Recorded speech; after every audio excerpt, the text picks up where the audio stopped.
Hindi sinaisantabi ng pamahalaan ang nangyaring terror attack sa Paris, France.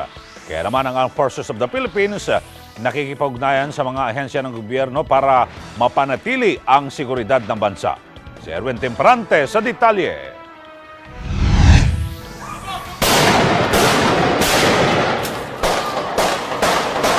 Nagimbal maging ang sandatahang lakas ng bansa sa pangyayari sa Paris attack, kung saan 12 ang nasawi sa pagsugod ng hinihinalang terorista sa isang magazine company.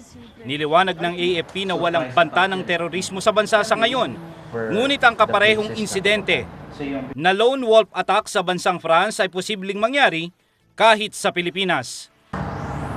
Nalulungkot kami sa pangyayari dahil ito ay hindi lamang simpleng pag-atake sa mga individual, kundi ito ay pag-atake sa press freedom.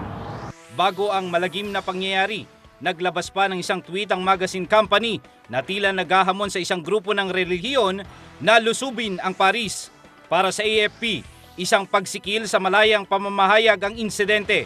Magkagayunman nananawagan ang pamunuan ng AFP na manatiling mahinahon sa lahat ng pagkakataon. Yung tinatawag na lone wolf attack ay nangyari na yan kahit na sa bansang Australia. At nababahala rin tayo, kaya't ayaw natin na mangyari sa ating bansa. Yun ang dahilan kung bakit nanawagan tayo parati na sa ating mga kababayan.